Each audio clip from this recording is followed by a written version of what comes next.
A civil emergency has been declared in Tulsa because Donald Trump is holding a rally. That's about it. Okay, a little more complicated than that, but I really do think the reason they're doing this is because, and I mentioned this a little bit in my main channel segment. Go to timcast.net if you haven't seen it. It's a different YouTube channel. I think they're doing this because they're trying to shut down Trump's rallies, and they need an excuse to do it.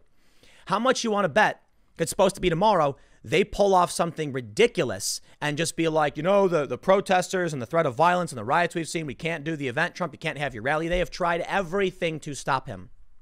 Now here we are. They're straight up saying that there's a potential for extreme violence, so they're in a state of civil emergency. You know what? The first thing I want to mention, because I did mention this in my main channel segment, when the cops came out and said curfew, you can't wait outside, a bunch of people left. And I was rather disgusted to see this. Because Antifa shows up and they fight with cops, and the cops say go home, and they say no, and the cops back off and they take the city. Trump supporters can't even sit in a line. I get it. It's a fundamental worldview difference. The cops are respectable and they ask you, hey, we got a curfew because of COVID. Can you go home? And they do it. But that's why you lose, because the left isn't playing fair. And now they're declaring an emergency. And I think they might try and use this to shut the rally down. We'll see how things play out. Let's read the story and see what's going on. They say Donald Trump threatens harsh treatment for protesters, lowlifes, and agitators who want to disrupt his Tulsa rally as city declares civil emergency out of fears of extremely violent protests. Here's what Trump said. Any protesters, anarchists, agitators, looters, or lowlives who are going to Oklahoma, please understand, you will not be treated like you have been in New York, Seattle, or Minneapolis. It will be a much different scene, President Trump wrote on Twitter. The president didn't specify how it would be different and how he knew that would happen.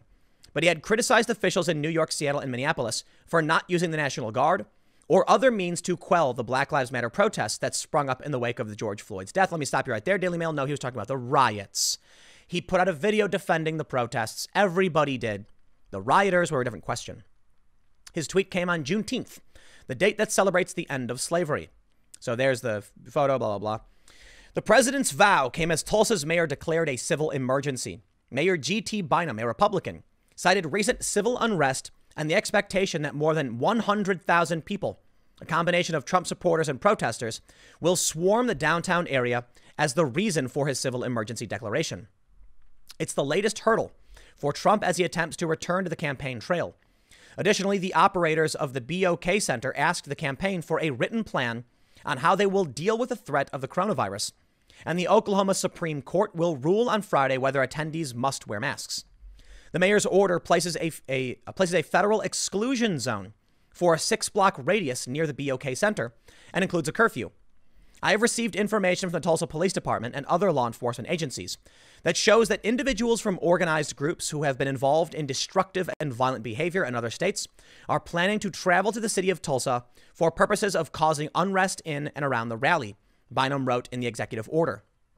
These groups in other states have engaged in extremely violent and destructive behavior, including arson and malicious injury to both public and private property, he noted. The order includes a 10 p.m. curfew that went into effect on Thursday, but makes an exception for Saturday's rally, saying it will be implemented when the MAGA event is over. The curfew forbids people from loitering in the 6-block area around the arena and bans Molotov cocktails. I'm sorry. Wait, hold on. Let me walk that back. They ban Molotov cocktails. Are you trying to imply they were legal in the first place? I don't think they are. Along with other combustible, flammable, or explosive liquids. Supporters have already lined up outside the BOK Center for the event, with some camping out overnight, and protesters have also appeared on the scene. Trump also bragged on Twitter Friday, big crowds and lines already forming in Tulsa. My campaign hasn't started yet. It starts on Saturday night in Oklahoma. Trump's rally, his first since March, has been deeply problematic ever since it was announced on June 10th. The original date of Friday, June 19th, was switched to Saturday after an uproar about the clash with Juneteenth, the annual celebration marking the end of slavery. Now, I think that's respectable, and it's kind of strange. They attacked Trump for having the event on Juneteenth, which was today, and then he changed it out of respect, and they still attacked him for it. Because you can't win, man. You just can't do it. They say, additionally, the state of Oklahoma and the city of Tulsa have seen an increase in coronavirus infections since the reopening process began. Oklahoma is in phase 3 of its reopening, one of the few states that far along in the process. That was one of the reasons the Trump campaign tapped Tulsa for the rally location. And you know what they're trying to say on the left? Trump chose Tulsa because of the Tulsa massacre, and he chose Juneteenth to rub it in their faces. That to me is just insane. He tried having the rally, I think, in like North Carolina or some other states, and they kept saying that there were strict restrictions because of COVID. So they found Tulsa where they could actually do it. It's really that simple. They're constantly trying to claim that every single thing Trump does is rooted in some kind of mystical dog whistle. And it's just so tiring, man, to be completely honest. The BOK Center said its employees will be tested for the coronavirus and provided with personal protective equipment. The arena will be cleaned and disinfected repeatedly throughout the event, and 400 hand sanitizer stations will be placed around it. The Trump campaign has said precautionary measures will be taken, including temperature checks and providing attendees with masks and hand sanitizer. The campaign, however, said they would not require the masks to be worn. Now, here's what's funny. We learned recently that asymptomatic carriers cannot transmit the virus. Yet they still claimed Trump shouldn't have the rally. They're doing temperature checks. What's the problem? The problem is they're throwing roadblocks in Trump's way, and they're trying as many as they can.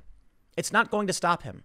Unless you get the convention center to shut him down, it's going to happen.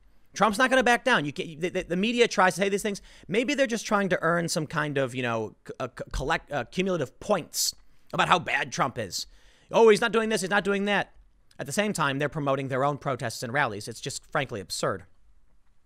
They say the BOK Center is encouraging masks to be worn. And on Friday, the Oklahoma Supreme Court will rule on the issue. A group of Tulsa attorneys requested a hearing to impose a temporary emergency injunction stopping the rally this week. But a Tulsa judge denied the effort on Tuesday. The matter was appealed to the Oklahoma Supreme Court, which will rule Friday on whether attendees must follow CDC guidelines on social distancing and wearing face masks. It'll be interesting, but I can't imagine they'll rule that the people have to do it. Okay, I guess we'll see. They got a bunch of photos. They say, here's the exclusion zone, the area where you can't have Molotov cocktails. So if someone right now showed up with Molotov cocktails, that would be okay. I kind of think if you're walking around with a bottle full of kerosene and it's on fire, someone's going to stop you, be it a cop or anyone else who doesn't want you to throw it. That to me seems insane. Oklahoma set a new state record for COVID. Yeah, well, sure. I don't care about the COVID stuff. I think it's fake. I think what they're trying to levy against Trump is fake, not the COVID itself, right? Although that'll probably be taken out of context. What I'm saying is you can't champion all these people rioting and protesting or whatever, not rioting, but protesting, and then argue that Trump's rally is somehow different when he's doing temperature checks. So the outrage is fake. Check this out. In now deleted tweet, Vanity Fair reporter suggests Trump supporters will show up to Tulsa rally in KKK robes because they just can't help themselves. That's what they're saying. Who's this guy? Joe Hagan. I think what he's saying is better costumes. Because Trump said it'll be a much different scene. Well, apparently the guy deleted it because, you know what, man? I'll shout it out to Brett Weinstein. He made this point on Twitter recently. He made it on the Joe Rogan podcast.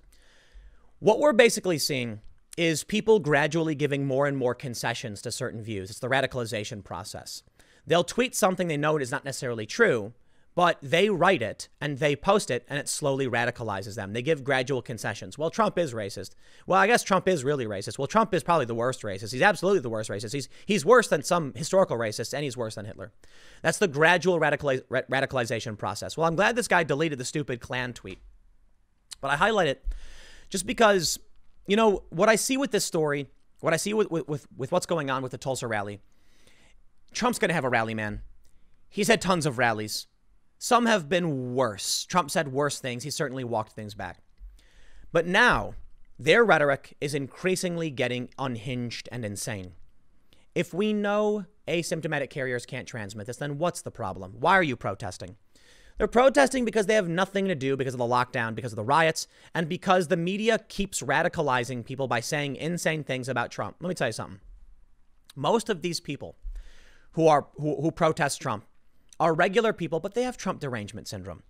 A small contingent are organizers, Antifa, who are conscious of what's going on, who exploit the situation for personal gain. On the right, I'm sorry, they're not racists. They're not Nazis. It's just ridiculous. It's just not the case. They're regular conservatives and Trump supporters. Most people are regular people, but the challenge is they're becoming radicalized with stupid tweets like this, with calls of, it's a civil emergency and there's going to be violence. People are being radicalized. I really do blame the media's desperate attempt to just generate as much traffic as possible. Nazis here and there. Everyone's a Nazi. They're saying they want to label the Klan a terrorist organization. It barely exists, man. And they argue, but so does Antifa. They don't exist either. Sure, but I don't see people in Klan robes showing up to Trump rallies throwing firebombs. So I don't care if you want to label them, but do it. Fine, whatever. Then do Antifa too. But that's the game. That's what they do. Everything is a tit for tat and a gradual extremist approach. So as Trump proposes policies that Democrats have long since championed, the left increasingly calls them far-right Nazi proposals. And now triangles are racist and milk is racist and frogs are racist. And this is it. Regular symbols become racist because they have to label everything the most extreme because they themselves are becoming radicalized. When in reality, a lot of what Trump does is similar to what Democrats have done in the past. So there's a civil emergency in place, and tomorrow is going to be the rally. I think we may see some protests. I think we may see some serious violence. This is the first Trump rally in a long time, but let's see if the Tulsa police can handle it. I'll leave it there. Next segment's coming up in a few minutes, and I will see you all shortly.